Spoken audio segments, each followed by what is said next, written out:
Get that first $100,000 early, and you are well on your way to $1 million. Folks, welcome to our channel, $1 Million Made Easy. On this channel, we love to create spreadsheets that can actually change your life because when you see the actual numbers, you will be amazed. On this channel, we use the actual historical returns to the S&P 500 for the last 100 years, which includes the Depression years, and we simply project, hey, what similar returns might do for you in the future. I'm not a financial advisor. I'm just someone who wants to help people, to help them see what the potential is. And maybe you've seen this graph here. Somebody prepared this. They said, showing the importance of getting that first $100,000. You could save $10,000 a year at a 7% annual interest rate. You could reach that $100,000 goal in 7.84 years. But notice how progressively it gets shorter and shorter to get that a successive $100,000. It takes 5.1 years to go from 100,000 to 200,000, 3.7 years, and so on, until eventually to go from 900,000 to get to a million. It only take you 1.35 years. But folks, I'm going to show you that it's even better than that. This 7% annual interest rate, I think, is really doing a disservice to what compound interest can actually do for you. And what we're going to do is look at somebody who can save. By the way, that $10,000 a year would be $833 a month. Right here, we're going to run the numbers here and show you $100, $833 a month would be $10,000 a year. And what we've done is, again, as we promised, we're going to look at the whole last 100 years of what the S&P 500 could do for you. And I want you to notice how quickly how long it would take you to get to that first 100,000 if we had the worst returns in the last 100 years, which is basically the Depression type years. How long would it take? Well, here, remember, it took you 7.84 years at a 7% interest return. Here, we see it would take you, in the worst case scenario, to get that first 100,000, it would take you just short of 12 years, which is quite a bit longer than the 7.84 years we saw in this graph right here. But I want you to notice, in the 5% of the time, it would take you the 5 worst percent time in the last 100 years. It'd take you just under 10 years. 10% worst time would take you 9 years. But I want you to look at the median. The median would take you under 7 years. My whole point in doing this is not showing you how long it takes to get to to get to 100,000, whether it's 7.84 years or one of these other numbers. I want you to keep looking at this. I want you to see as we go down through here, because right here we see it taking you, if you total all these up, it takes you 31 years to get to $1 million. I want to show you, again, folks, these are using some of the worst case scenarios in the last 100 years, the S&P 500. I'm going to go down here to 31 years and show you the numbers. 31 years. In the worst case scenario, folks, do you see it right here? You'd have $1.366 million. In other words, you'd have better than a 7% return if you hang in there. Oh, yes, it'd take you 12 years to get to this first 103,000. But look, in the worst case scenario, over a 31-year period, you'd have 1.366 million. The fifth worst percentage, you'd have 1.456, and look at the median, folks. The median. That means half the time you have more than that, half the time you have less. If you simply use the returns that we have right here for the last 100 years, half the time you'd have 2.357 million. It could actually have as much as 5.772 million in the best case scenario. So I hesitate to run numbers at 7% interest. I'd rather look at actual returns of where you would actually be after 31 years, which is the period that we're looking for if you add those numbers up. Worst case scenario, you have 1.366, a lot more than that $1 million running it at 7% interest. But I want to show you even a different spreadsheet here. We're going to take the same $833 a month, run it for these different time periods. Here's the 30-year period right now. And I don't quite have the 31-year period, but look at that. Over that 30-year period, putting in $10,000 a year, you'd put in $300,000. But in the worst case scenario, going down through here, this is the returns for every single year going out 30 years with the returns for those 30-year period, you'd have $1.197 million. That's actually the returns from 1952. You can see them going down to after 30 years. This is a summary box right here. 1.197 million in the worst case scenario in the last 100 years. But what I also want to show you, it doesn't take as much money as they're running this. They're running 10,000 a year. That'd be $833 a month, which we showed you right there. I want to show you what the numbers would do for you if you did it just $350 a month. $350 a month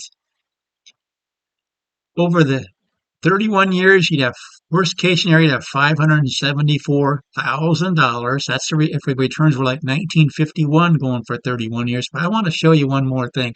What would happen if you just went 4 more years? Folks, in the worst case scenario, putting in a lot less money, you'd be putting in $350 a month instead of $833. You'd be putting in 42, let's see right here, 4,200 a year. That's only $350 a month. And look at that, folks. Just 4 years later, in the worst case scenario, you would get to $1 million. So people look at this graph and they say, I can't afford $10,000 a year. What about $350 a month? Look at the numbers now. And that's, folks, again, this is in the worst case scenario. You start going out here, 5% of the time, you'd have to be $1,062,000. Look at how we start going up here. 15% of the time, you'd reach over $1 million in 34 years. And look at the median, folks. The median, you'd be getting to $1 million in 32 years, saving a lot less than $10,000 a year, a lot less than the $833 we're in. We're running at $350 a month. Let me show you in the other graph. We're going to change this to $350 a month just to show you these numbers match. Go ahead and update this. These are the numbers for the 35-year graph. Let me click on it here. Looking again at the worst case scenario, 1952.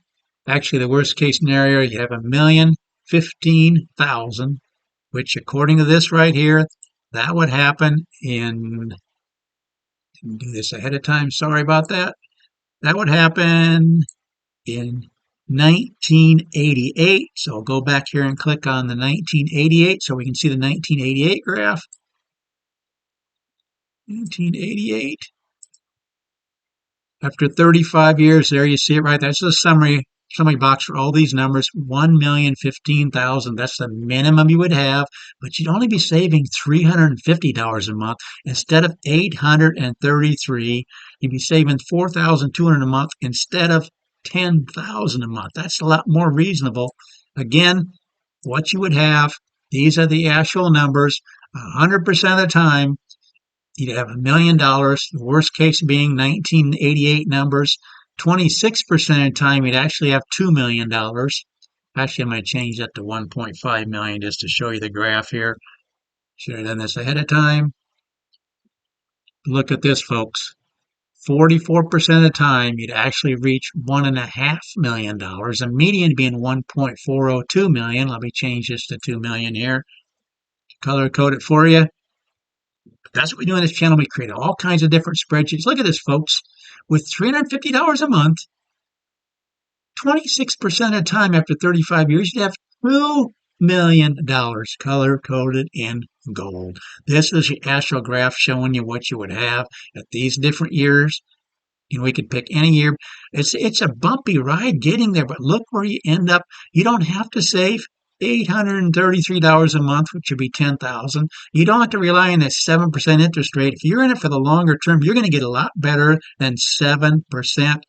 We're using actual numbers for the S&P 500 for the last 100 years, just showing you where you'd be after 35 years. The worst case scenario, right there, $1 million.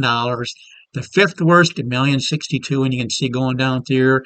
Again, the highest you'd actually get to it in 23 years, saving just $350 a month.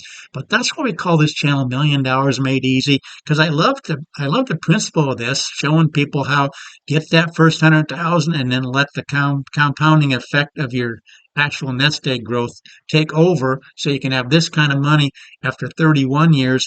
But that's at $833 a month. I just want to show you it doesn't take that much if you're in it for the long term. You can have this kind of money after 35 years, and it only gets better, folks. Look at the worst case scenario. I go down here to 40 years, 1.664 million. The fifth worst, $2 million, and you're getting to right here in 32 years, you're getting to $1 million for the median. Again, the median, that column, this column right here, 1.402 million after 35 years, putting in just $350 a month. But again, folks, that's what we do on this channel. We create spreadsheets. We just love doing it. Please consider subscribing. Please share this channel with others. Let them know we create all kinds of different spreadsheets, and let people know that it doesn't take that much to get that first $100,000. And if you stay with it for like 30, 35 years, you can get to $1 million without costing you an arm and a leg, without costing you $10,000 a year. You can do it as little as for $350 a month. And if the numbers are anything like what they were in the last 100 years, again, we're looking like the worst case scenario going forward. If we had a depression type years, you could still make it to $1 million in 35 years, saving just $350 a month. Thanks so much for watching.